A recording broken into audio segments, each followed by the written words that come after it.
From ABC, this is the 10% Happier Podcast. I'm Dan Heiress. Lama Tsomo has a truly fascinating story. She's one of the first American women to be ordained as a Tibetan Buddhist Lama or spiritual teacher. Her birth name is Linda Pritzker.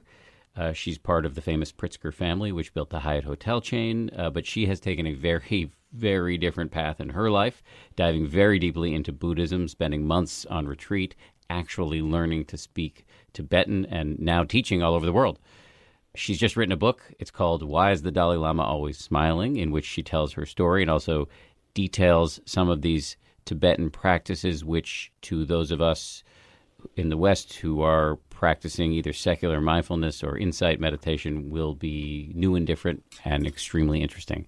So Lama Tsomo, thanks for being here. Glad to be here. Thanks for having me. Congratulations on your new book. Thanks. We were just discussing before the podcast started. I'm sort of embarrassed to admit I've only read about two-thirds of it because I ran out of time. But it's really, really, really interesting. And again, as somebody who's been trained in both secular mindfulness and insight meditation or Theravada meditation, it's all of this stuff is new to me and just deeply, deeply fascinating. You do a really good job of explaining it in simple terms. But before I get to that, let's start at the beginning. So how did you go from being a Pritzker to Lama Tsomo? How did that happen? How did that pretty big shift happen? Okay, so I don't think you mean about the names themselves. No. So I was just really, to me, just a sort of a regular American person, wanting to be happy all the time and never suffer. And despite pursuing happiness all day, every day, and trying to avoid suffering all day, every day, and then in dreams at night, probably pursuing the same thing, I wasn't succeeding in avoiding suffering or always being happy. And actually, my life had angst in it, as all of our lives do.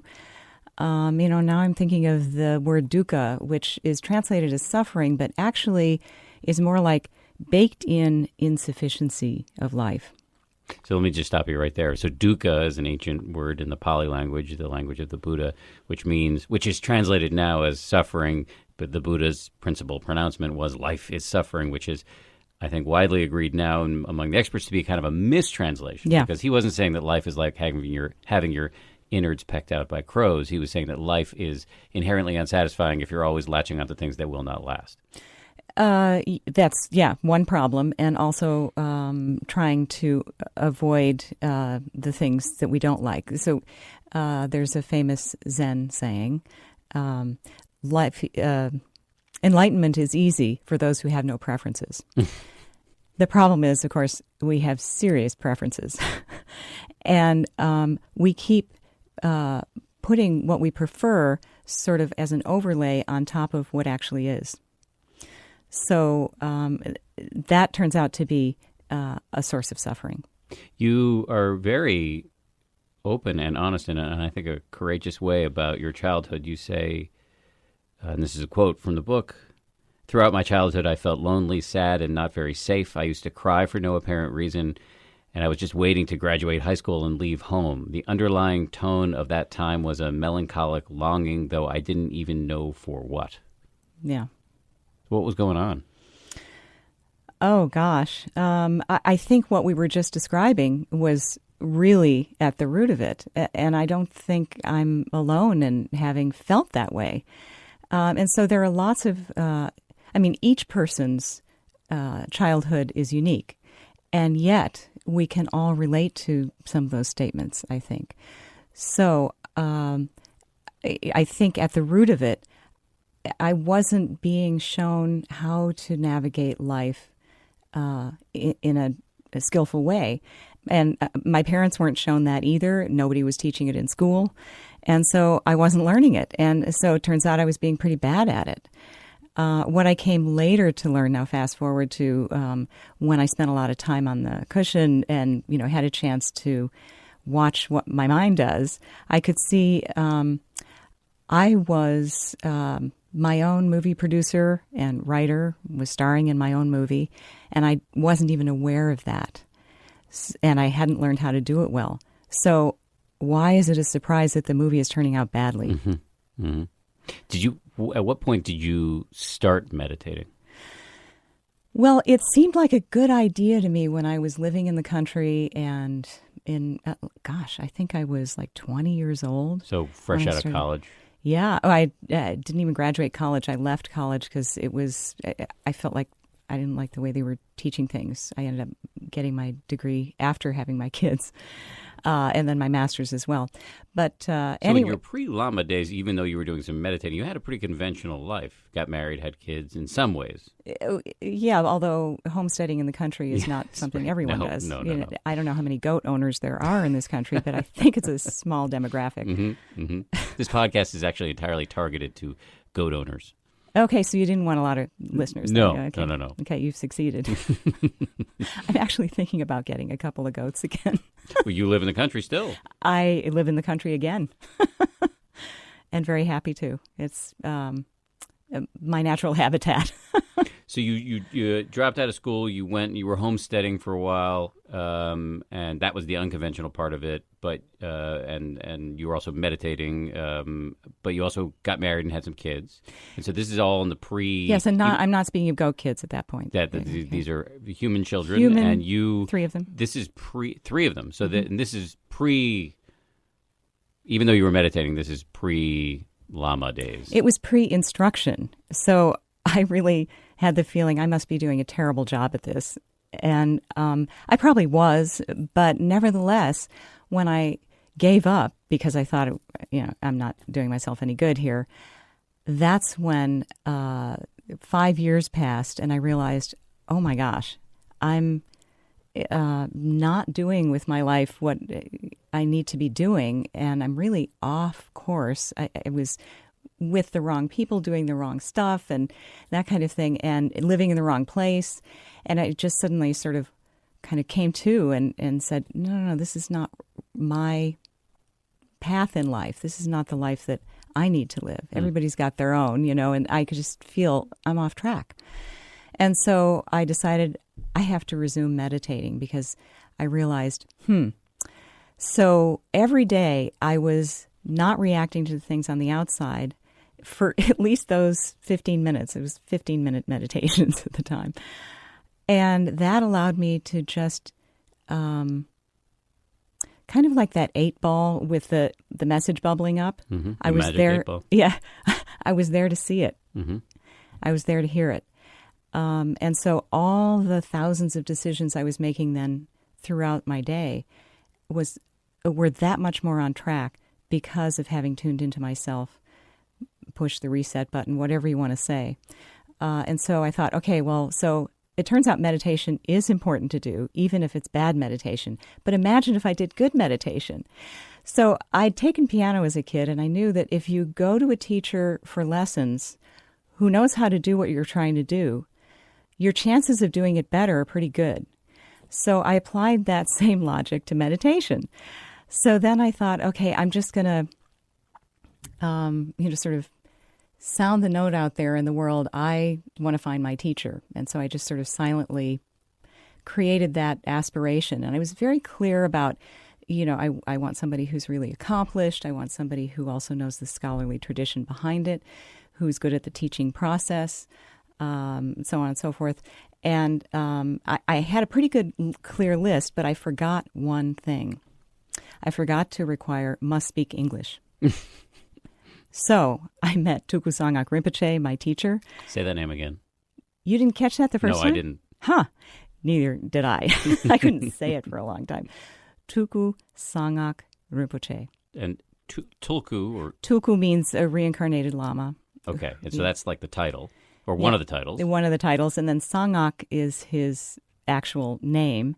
And then Rinpoche is also a title, meaning sort of like High Lama is, I think, how people tend to refer to it here. Master teacher. Yeah. And so you met him. I met him and didn't realize he was the one I was looking for at first. So it wasn't until I met him again when he came to my house to teach somebody else, and I was just sort of hosting them. That's when I got to sit in on some of the teachings and then some more, and, it was kind of working out. And somewhere along the line, I realized, oh my gosh, I can feel that, just kind of this knowing, this is my teacher. I have a million more questions about the teacher, but just situate me chronologically here. How long ago was this? You had married and divorced and had 3 children, and were they grown? What was going on in your life? Yeah, so I married, had the 3 children, and then got divorced in that order. Did I get that wrong? I Yeah, was I probably did. Conventional in that way. Okay. And let's see, I must have been somewhere around, late 30s when I met him. I'm trying to remember exactly the year. It was 1994 when I met him. Mm-hmm. Yeah, that was it. 1994. And so that was preceded, though, by my already having sort of, as I said, sort of put out the call in a sense, and I was now setting my sights on finding a teacher. And I sort of said, I don't care what flavor, as far as what lineage or tradition they came from. I didn't even specify Buddhist, but I just found myself gravitating to Buddhism. And I started with my very first Buddhist retreat I ever went to, or meditation retreat, where I finally got some instruction, was taught by Sharon Salzberg and Joseph Goldstein. Familiar names, I hope, to our listeners. Sharon Salzberg, a recent guest on the podcast, and Joseph Goldstein, a future guest, and also my meditation teacher. So Theravada really appealed to me, and that's the school in which they teach, which is the kind of the old school Buddhism. Yes. Yeah. And the first one that the Buddha laid out for his students. So that did appeal to me, and I was doing daily meditations already, but then I did it according to their instructions. And I did that for a while, but it didn't quite feel, at this point I was needing to sort of try things on for size. How does this feel for me? Because this is a very personal thing. And no one lineage or path is going to be right for everybody. And even the Buddha laid out these different lineages and so on, and there were sub-lineages and so on and so forth, because we're all different. So I tried that, and it was like good, but I wasn't sure it was, just absolutely hitting the spot for me. I then studied Zen with a Roshi. That's like an abbot for a monastery, and he was American. He spoke English, thank goodness. However, he was not going to be my teacher, and Zen wasn't hitting the spot for me. I actually preferred Theravada to Zen. But then a friend who lived nearby invited an American Lama from the Tibetan tradition, which is Vajrayana, to her house, and he began talking about that tradition, and I thought, oh, this is really interesting. I think this feels more right to me, but I'd better road test these methods and see for myself how that feels. So I was doing what's known as the preliminary practices, which is a set of 5 practices, and it's kind of fairly foundational within Tibetan Buddhism. I was doing that on retreat at this American Lama's retreat when I was just about to get to practice number 3. You sort of go in a progression. When Tuku Sangak Rinpoche dropped into this center in the middle of the desert in New Mexico to teach teachings on Vajrasattva, which was the 3rd in the progression. That was the next thing I was coming to. It just so happened. So he comes in from nowhere and is teaching the next thing I'm about to do. And I didn't get yet that was my teacher. I didn't catch on. So it wasn't until he came to my house to teach that American Lama that I was like, oh, wait, this is my teacher. What was it about him? You couldn't even speak the same language. Why did you feel like this is my teacher? Yeah, well, recognition is a funny thing, isn't it? I mean, although the Lama-student relationship is very different from, meeting your spouse, there's still this sort of just recognition moment when you go, oh, this is, the person for me. So it's interesting, it is a very intimate relationship, but not at all romantic. It's a relationship that actually Westerners, I didn't have any precedent for as a Westerner. You say in the book, more profound and intimate than a romantic relationship, more enduring than familial ones. Well, yeah, if you believe in reincarnation, that can be the case. Yeah. Yeah, actually, I'll pull up another quote from you just to play off that. As Rinpoche knew, this is your teacher, as he knew from the beginning and I came to know much later, our relationship had begun lifetimes ago and will no doubt go into future ones. Why do you believe that? Again, sometimes there are things you come to just know. And as I've spent more time in meditation, sort of, quieting my distraction to the point where I can just know more things, that's one of the things I've just known. The odd thing is, though, I remember as a kid on the playground talking with my best friend, and we were like, so what animals were you in past lives? And we never heard of reincarnation. So I don't know why. I may just be inclined to think that way. I can't really say. But for me, it's not something that I need to wait until science can prove it, because that's going to be a tough one. But it's something that I feel I just know. But would you call that faith then? But not, I'll put words in your mouth and then you tell me how wrong I am. Faith, but not blind faith in your view. I'm glad you made that distinction, because for me, it's not blind faith.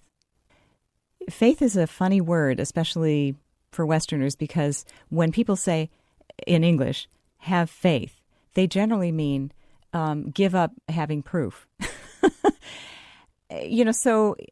And go with blind faith is kind of the parenthetical implication. So I'm not comfortable with blind faith. And that wasn't what I was raised with, even in a Jewish household, to have blind faith. We had these rousing dinner table debates that you read about in the book. They were lots of fun, but certainly nobody was expected to take anything on blind faith. But so then how? Because I would imagine there wasn't like some sort of empirical proof offered up to you in your meditation practice. How did you arrive at this sort of bone level knowing that you describe? Mm-hmm. So something that I'd come to earlier when I was studying Jung's work, Carl Jung, when I was in my master's program. We completely left that part of your biography out, that you were a therapist. Yeah. Yeah. So as I was studying Jung, proving that I'm a terrible podcast host, but carry on. I think you're doing great. Thank you. Anyway. Thank you for that reassurance. Anyway, I have faith in you. Thank you. Blind faith in this case. I've had some evidence. Anyway, so Jung was an interesting balance of objective, rigorous scientific study. He did some wonderful studies on how the brain works on association. But then he also gave credence to inner experience. And he did his own 3-year retreat, for example, and spent a lot of time by himself and looked deeply into his subjective experience. And the scientists involved with the studies with the Dalai Lama in Mind and Life were asked to... The Mind and Life Foundation, which is... you were involved with it, if I understand, which is basically a consortium of scientists who work with the Dalai Lama to research the impact of contemplative practices on the mind and the brain. That's right. And at one point, the scientists were sort of cajoled into... Well, there was a whole debate first about objective exploration of truth and subjective exploration of truth. And the scientists were, trained to be very leery of subjective experience. And they were saying, how can you trust it? And then the Dalai Lama and some from his end of things were saying, well, if your mind is trained to be more stable, then what you learn from subjective investigation can be more trustworthy. So that's what happened with you vis-a-vis. And I found that to be the case in my experience. But so does it? I'm just trying to get a sense of this. So that you, in your meditation, can you see and recall interactions between you and your teacher in past lives, or see into the future to get a sense of subsequent lives? Or is it a little I'm bit? not that good. Okay. So what is My teacher's better. I would imagine.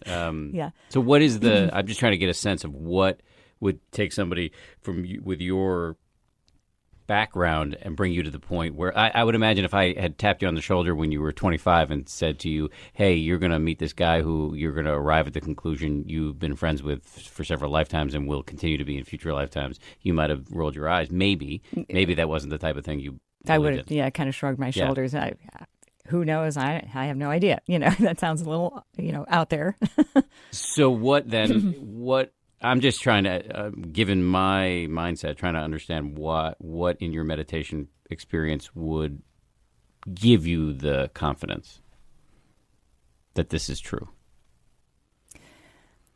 I've had enough experience of just knowing something and then having that be proven out in objective reality that I've begun to be able to trust that more. And so I would say that's one way that I felt I could trust that. Another is just reading accounts of and hearing accounts of people who have remembered very specific things about a previous life, particularly when they had a sudden death at a young age, and for some reason it remained more clear in their minds.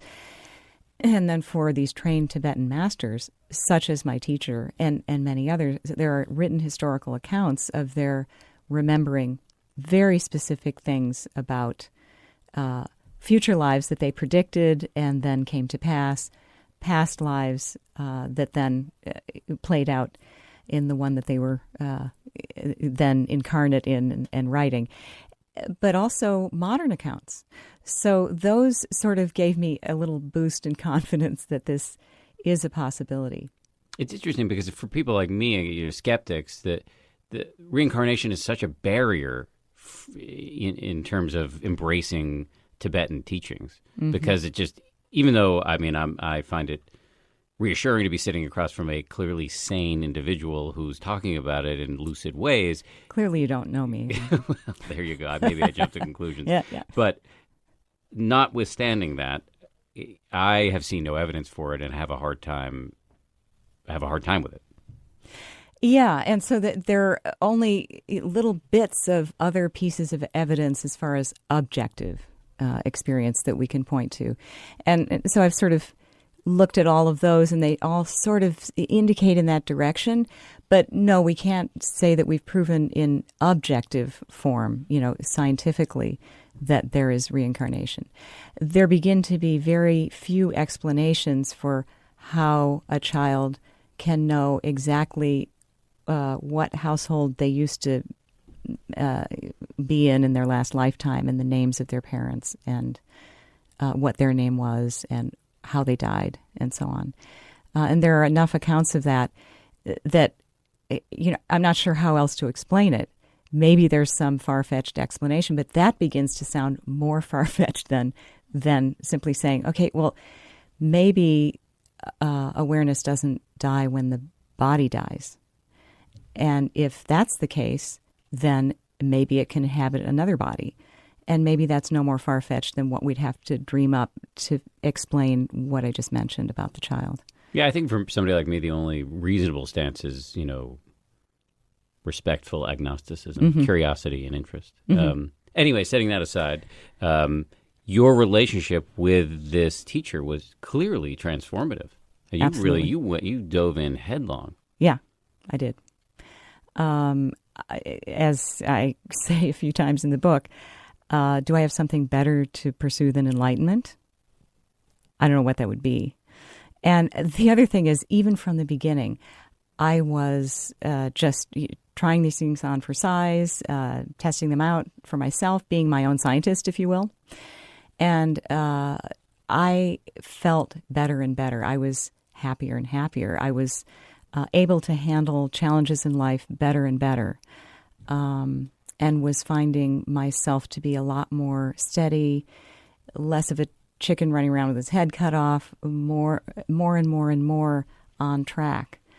And really, I have challenges in life just like anybody else. And I was finding I was doing much better. And I have to say, again, just, sort of my steady state level of happiness, way more than 10% happier. Gotta say. So what does that mean? I'm doing it wrong. I'm in the wrong school. I'm not doing enough meditation. Live longer, for one thing. Yeah. And, anytime you can have a chance to do the total immersion of retreat, even for a weekend, it's kind of like learning a foreign language, such as Tibetan. Having total immersion once in a while. Not all the time. I never lived in Tibet, so you don't have to do that. It can be daily practice with some total immersion here and there, because if you're changing the habits of your mind and trying to get your mind off of these pathways and onto those pathways, then total immersion is an important way to go, because then, as with learning Spanish, let's say, if you stop speaking English and you don't allow yourself to speak any English and you're only surrounded by Spanish, you just leap ahead. So, I fully agree. I mean, I try to do a 10-day retreat every year, and while I am obviously going to be stuck with the whole 10% happier thing the rest of my life, I believe it compounds annually, and as any good investment does. So I'm if you keep investing. Yeah. Yes, I also believe that I've made 10% happier up completely. So I'm not married to it in any way. I pulled it out of my what. So back to you though. You started doing long retreats. Mm-hmm. and also learning Tibetan, which allowed you to communicate directly with your teacher. How long did it take for you to earn the title of Lama, and how big a deal was that? I mean, it seems to me like a very big deal. I debated with him about that. For me, wild horses weren't going to stop me from pursuing this. I was going to do these long retreats because I was feeling better and I was loving studying and practicing this stuff and seeing results. So that's why I was doing it. He said, when you finish the traditional course of practice for 3-year retreat, I am going to give you the Lama title. And I said, well, I don't need the Lama title. I just want to do these practices. And he's like, no. They will call you Lama Tsomo. And after a certain point, I couldn't keep arguing with him. He was my teacher, and that's what he wanted to do. Now, Tsomo was my refuge name from that first time with teachings with him when I was sitting in on his teachings of the American Lama. I don't know what a refuge name means. So there was a refuge ceremony where I took refuge in the Buddha, the Dharma, and the Sangha, the 3 jewels, as they're called. The Buddha, his teachings, and the community of people pursuing those teachings. Exactly. And so Rinpoche did that ceremony, and in that ceremony he gave me the name Sangak Tsomo. And so he was giving me part of his name, Sangak, and then adding Tsomo. Actually, the whole thing was Sangak Yeshe Tsomo, which you don't have to say back to me or spell.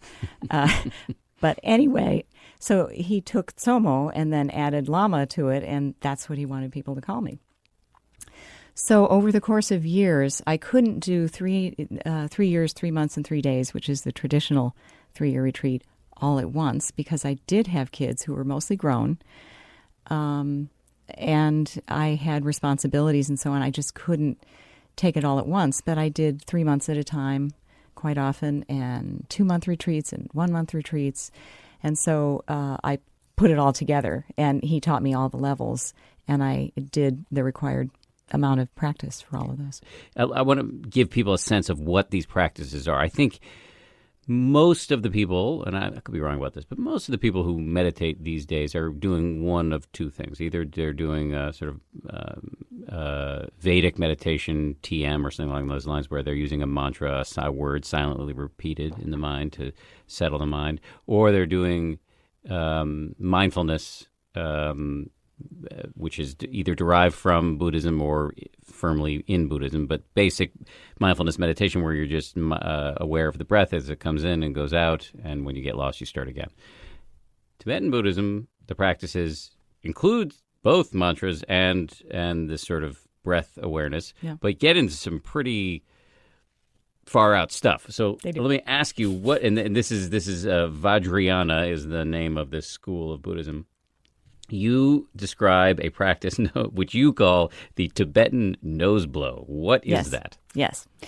Well, it is not just for people with bad sinuses like myself. It is a practice that helps you jumpstart your meditation. So many people, let's say they do 20 minutes of meditation. They get to the last 5 or 10 minutes, and that's when it really gets good. They've really settled in. And they're sort of like, how can I get to that part from the beginning? And the answer is the Tibetan nose blow. It's known as lungrosel in Tibetan, which means basically clearing the stale winds, is the way it's generally translated. So you work with the energy in your body and your breath and visualization. And the Tibetans work with visualization a lot. And it turns out I was really excited to read The Case for Mental Imagery by Stephen Kosslyn. I don't know if you've read that. No. But at Harvard, he conducted a lot of studies looking at exactly what the brain does when you're visualizing something as opposed to seeing the actual thing in front of you. And it turns out it behaves pretty much the same. It lights up in the same patterns. So the Tibetans took full advantage of that despite not having fMRI technology.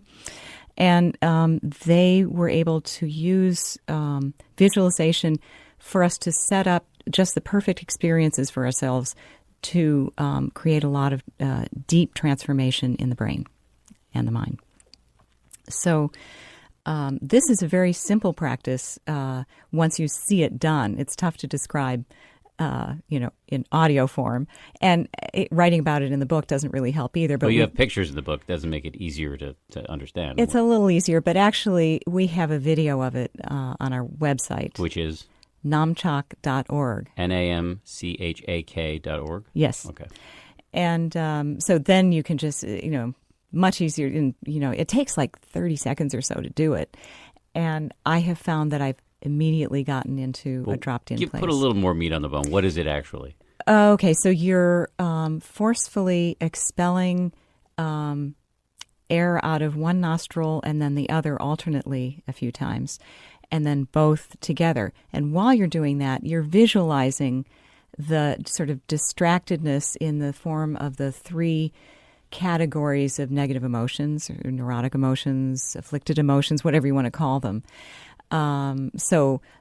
Ignorance, laziness, stupor, none of us have that first thing in the morning, but, should it happen, that's one.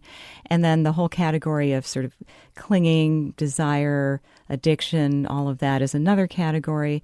And then a third one is aversion or aggression or competitiveness. Hatred. Yeah. Usually Westerners don't identify with that one, so I tend not to use that as much. But yeah, that too would be in that category. Worry is also in the fear is in that category as well. So if you just think about the fact that we're either trying to pull stuff to us that we want or push away stuff we don't want, and we're occupying ourselves with that all the time, imagine if we could just part the clouds of that effort for a little bit. Wouldn't that be nice? And that's what this practice helps us to do. And so then we can sit in clear, calm, aware meditation right away. I remember very vividly shopping for baby gear before our son exited the womb and entered the world. And it was fun, but also really stressful. And it felt like I was learning a brand new language. Babylist helps families celebrate with the best baby registry, ideas and inspiration for how to throw a great shower, great gifts, and digital tools that keep you and everyone you love connected. Choosing products for a growing family can be confusing. At Babylist, their expert-backed advice guides you through the process of building the perfect wish list.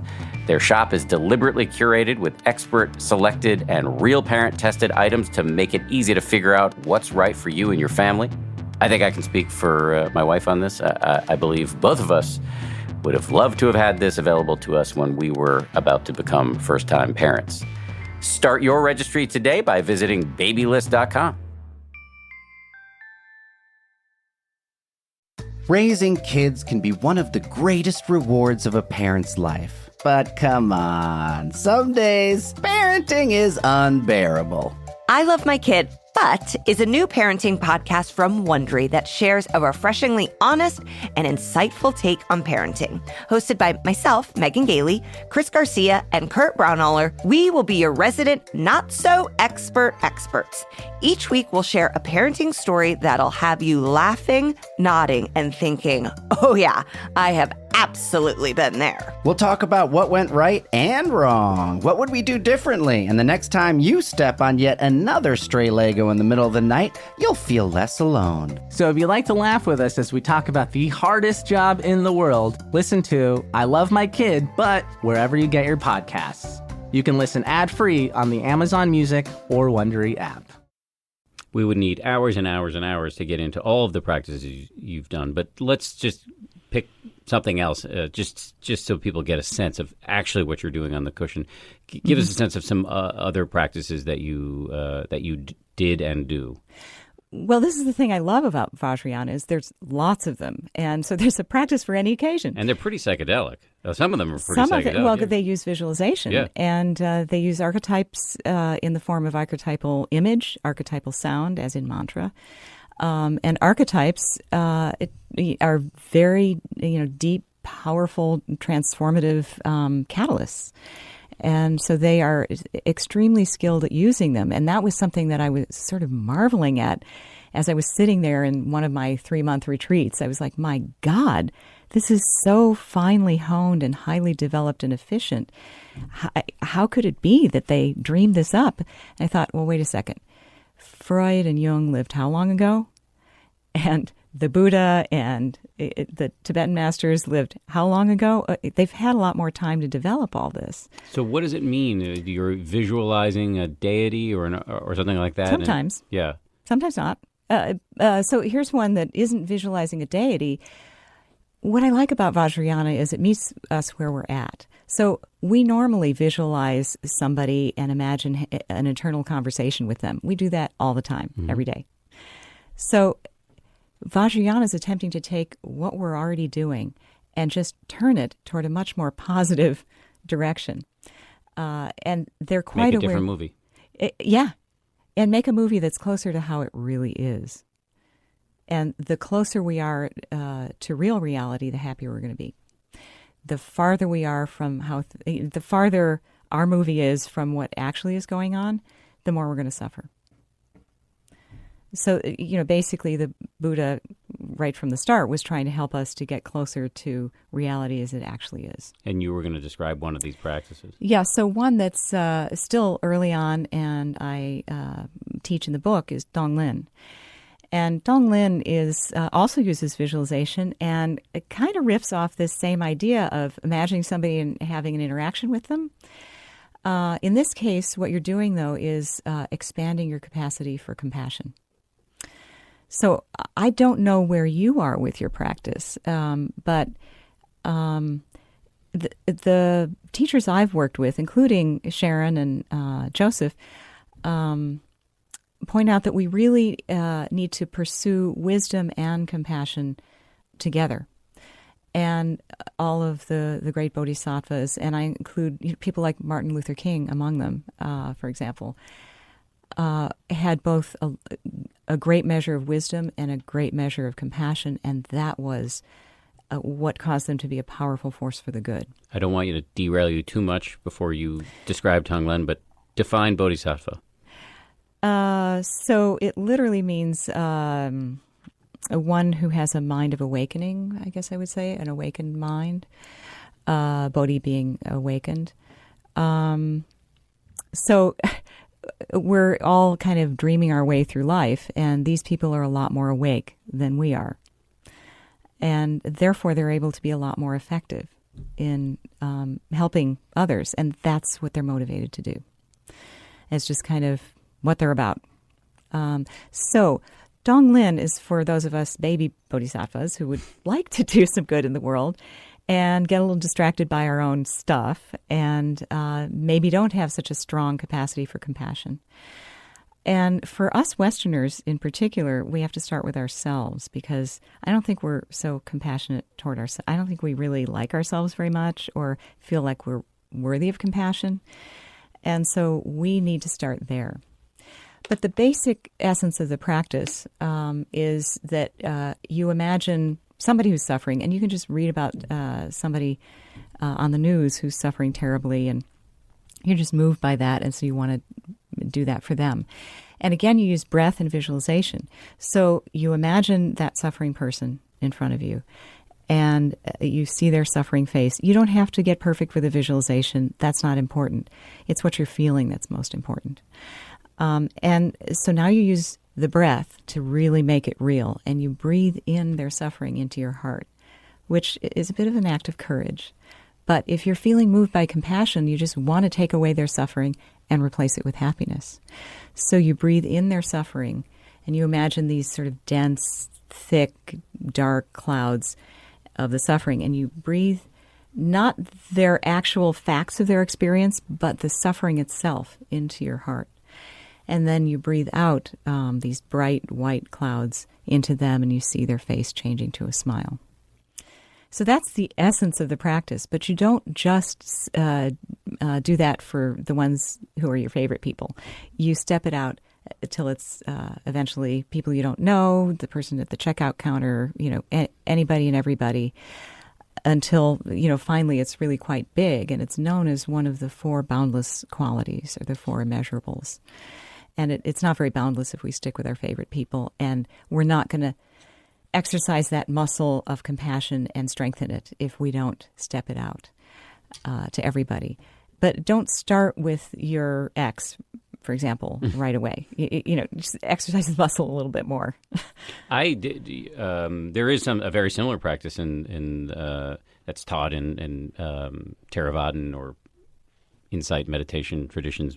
So Sharon Salzberg, who was on the show recently, is a major proponent of what's called loving kindness meditation. Is actually quite similar to what you described, and despite my initial repulsion at the description of it because it seems so sappy, I do it every day, and I find it very useful. No, I'm not great at it, but I don't think that's the point. Well, if you do it every day, you'll get better. That is the point. Every Absolutely. day is the point. Yeah. And getting better is the point, as opposed Yes. to being perfect. I mean, I don't know Yes. if that's possible, which leads me to my question about enlightenment. You talked about it before. In fact, you describe in the book some, and this is a quote from the book, some practitioners have even transformed their bodies out of the material realm altogether, with rainbow-colored light streaming out of their empty clothes as they attain complete enlightenment. And later you mentioned that some of these people leave behind nothing but hair and nails. Any evidence for this? Yes. Really? Witnesses. Yeah. And you consume this without any skepticism? There's not, because to me, it's a little I know. bit like, It really? took me a while. Yeah, Okay. It did take me a while. I don't want you to feel like I'm a gullible person. Quite the contrary. My dad was into science.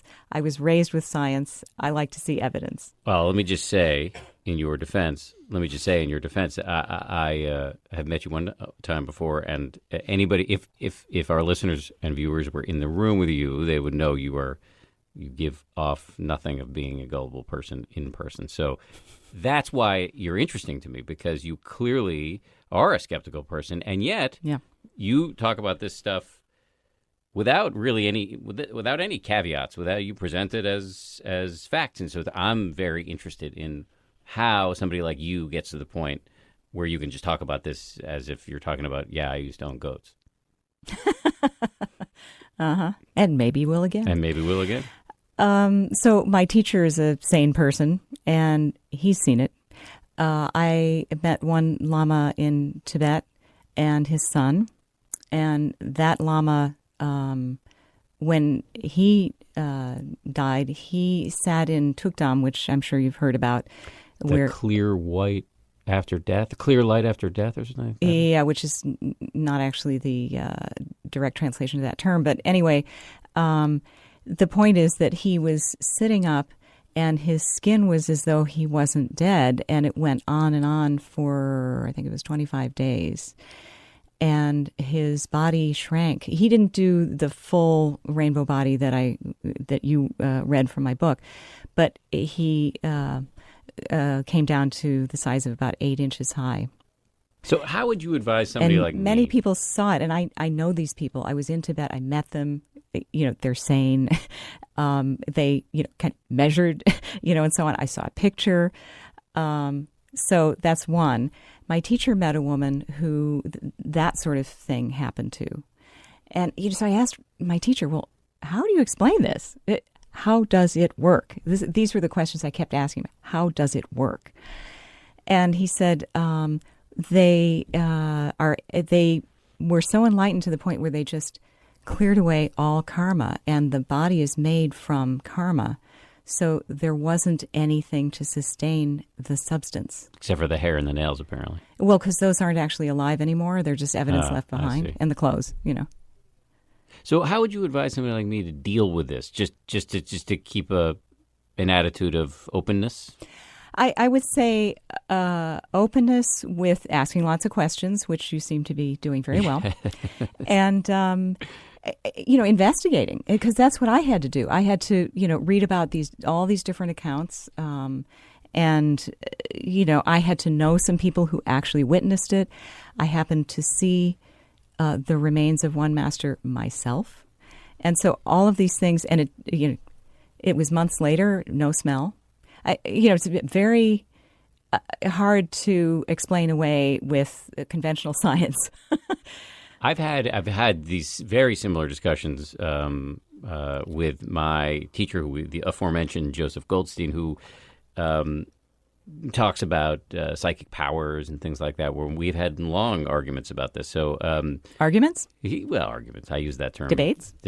Maybe debates, and a lot of me making fun of him and him being good-natured about it. So, I mean, you're not unique in. I'm not picking on you in some unique way, is I guess my point. But I just find it interesting because it appears his argument is that you should employ what he calls don't know mind. Like, that's a good way. Maybe it's true. Yeah. I mean, kids learn a lot because they don't snap to judgment. They don't go with what they already know. They keep their blinders way open.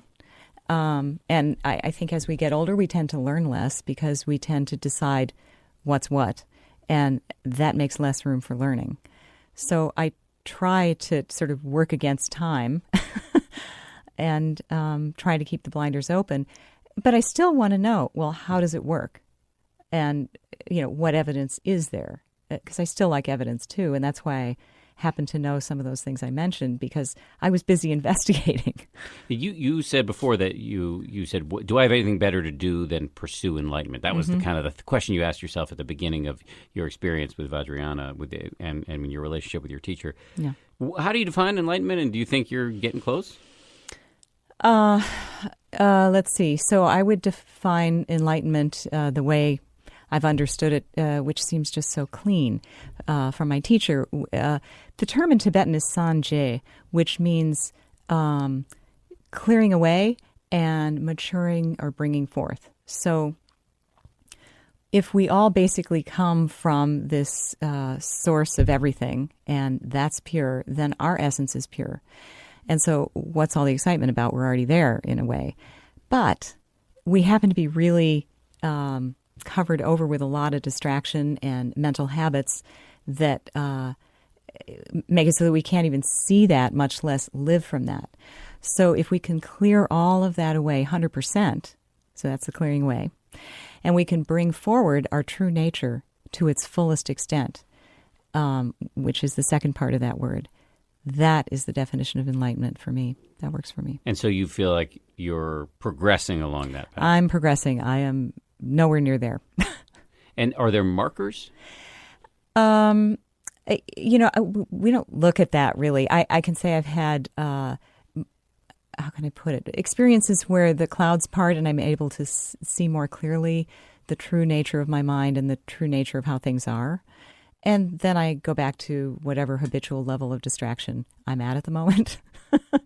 So it's kind of like that. But the more the clouds open and the more I give them a chance to through doing these practices, whichever, practice it is, meditation practice, then it's sort of like that habit gets created more and more. And I begin to believe in that experience more and more, although that experience is really my subjective reality and experience. But nevertheless, it's something that I've been able to replicate it again and again. When I first had sort of moments of epiphany, the first one I had was when I was in college, and it actually lasted for quite some time. Yeah, you describe it in the book. You say it lasted like a half hour. Well, yeah, but then I could still tune into it any time, and I did so many times a day for years afterwards. But I didn't do formal meditation, and I didn't have instruction. I didn't know what it was, and the first person to really explain what was going on was my teacher. And that was one of the moments when I was like, oh, this is my teacher.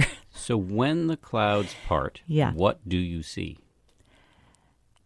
Well, I don't know. Maybe I should take my cue from the Buddha when they, after he reached full enlightenment, in his case, his early students said, well, describe it for us.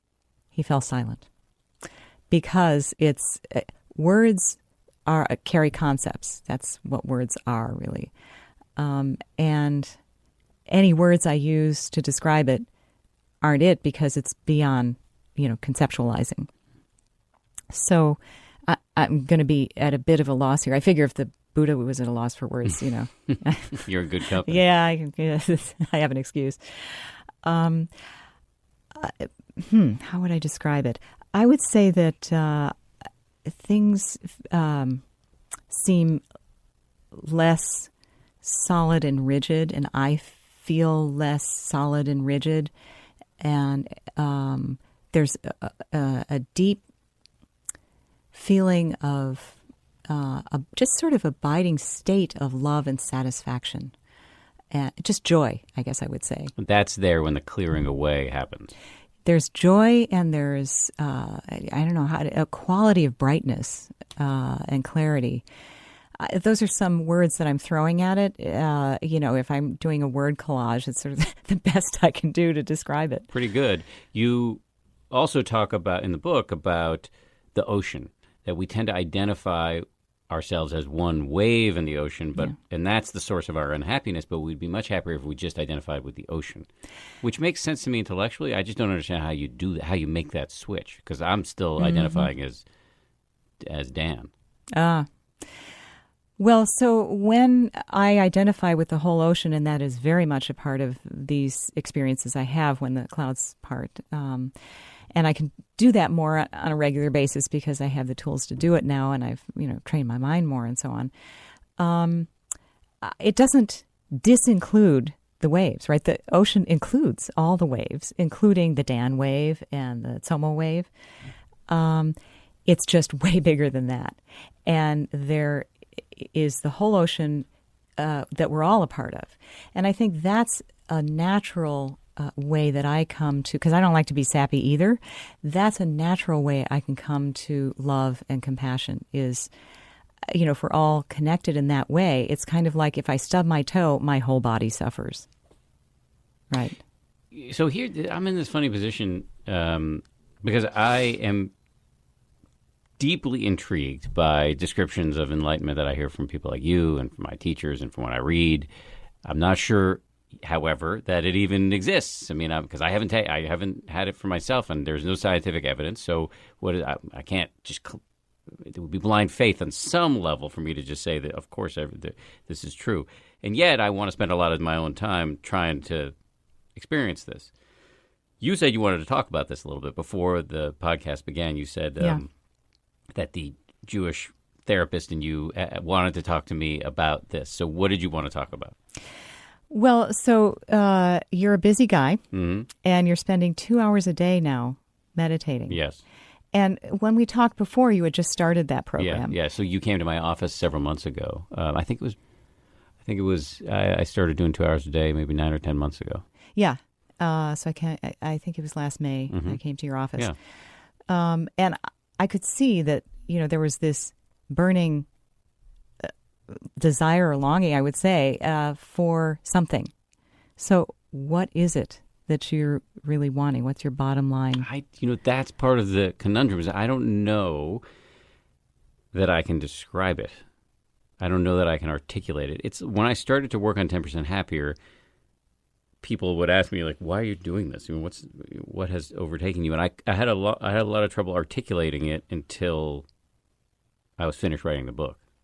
And so now I'm in the process of writing another book about the sort of deep end of the pool in meditation, what's beyond 10%, and I can't articulate it. And yet I've sort of arranged my life around going for it. Okay, but I'm not asking you to articulate enlightenment. What I'm asking you to articulate, and this may be equally difficult, is what is the longing that's impelling you? Oh, I see. Oh, I think it's become any amount of meditation shows you how habitual me-centered thinking is, and being driven by desire and aversion is a recipe for unhappiness, and so you can't unsee that. That's the answer. That I can articulate. And so you just want to be rid of as much of that as possible. Is that the idea? Well, I certainly have faith that one can sand those edges down. Mm-hmm, mm-hmm. And I think there's pretty good evidence, not only experiential but scientific, that meditation has a salutary effect physiologically and psychologically. So I'm pretty confident that I'm not wasting my time, and that the more I do, the better I'll get at it. So the math there is pretty obvious to me. Mm-hmm. And the desire is there to get rid of it, because the more you see it, the more it's like, ugh, yeah, let me get rid of this. Absolutely. Yeah. So when you, my friend Judd Brewer, who's a neuroscientist, talks about the Skinner box, which is you know what it is because you're trained as a therapist, but our listeners may not. But basically, we put rats inside of a Skinner box, and if they go to the wrong part of the box, they'll get an electric shock. When you notice what it's like to have a mindless moment as opposed to a mindful moment, it just feels better to be mindful. Yeah. And so why, again, the math is pretty obvious. Why wouldn't you want to rack up as many mindful moments as possible in a finite lifetime? So that I think is what's impelling me. I just don't know exactly what I'm shooting for. Because I mean, it's hard. I mean, I can take other people's definitions, but one thing I find compelling is, we're going to die, and everybody we know is going to die, and I would like to be less scared of that. Yeah. That's a really good one to motivate yourself with, because it's the truth, and people like to forget it. But dying isn't something that happens to everybody else. It also happens to us. And are we ready? And Tibetans are very much aware of that in the whole dying process. They've delineated it ad infinitum. But getting back to the sort of sappy, the idea of sappy loving kindness or sappy compassion, it gets sappy when it's ego tinged. It can get sappy. Because it's about you and how... there, you poor thing. Oh, I see. I thought it was more like a that's peacock compassion thing, where you're showing off how loving you are. Well, that could be also. With compassion, it could be, sort of turning to pity, which is known as the near enemy of compassion. Yeah. Sharon talks about that. Right. And so that's... the problem is it's tainted by ego. So if there isn't ego involved in it, then there's just this automatic wanting to take away the suffering and replace it with happiness. So, that's why we practice.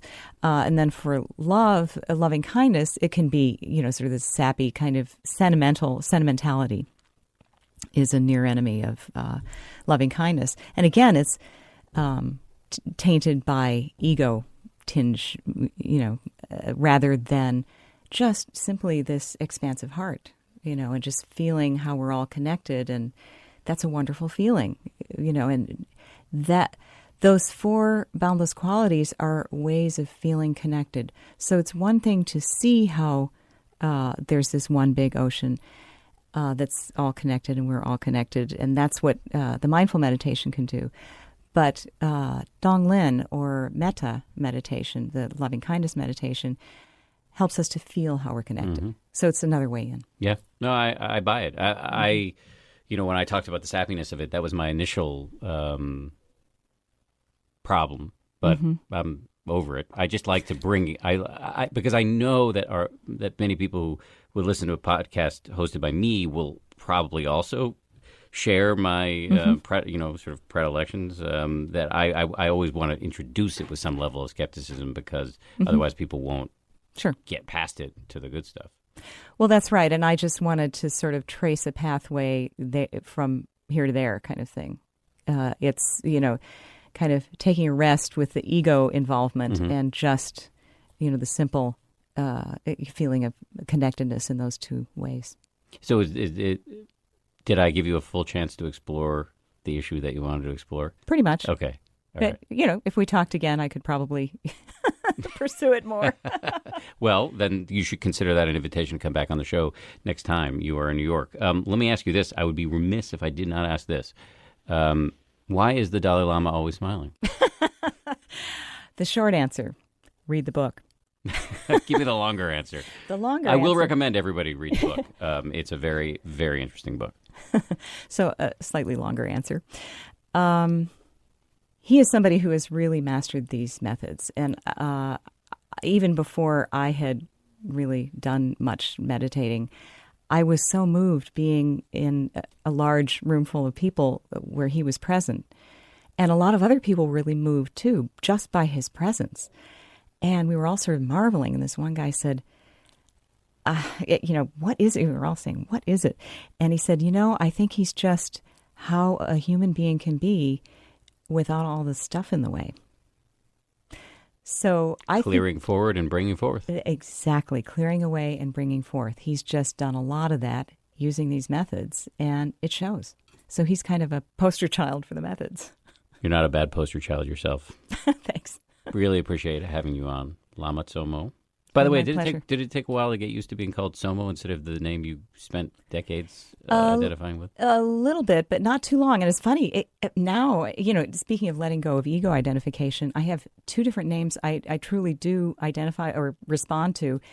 And it's loosened my ego identification in a way, because I'll answer the phone and I won't know, am I Lama Tsomo in this conversation or Linda Pritzker? I don't know. Let's see who it is. So that has been kind of a lightening up of the grasp of ego in that way. Such a fascinating interview. Thank you very much. Really appreciate it. Thanks for having me on. Thanks as always to the producers of the show, Lauren Efron, Josh Cohan, Sarah Amos, and Dan Silver. You can hit me on Twitter at Dan B. Heiress anytime you like. If you liked the episode today and you want to hear more like it, you can subscribe to the podcast, rate it, and leave a review. Thank you for that, and we'll talk to you next week.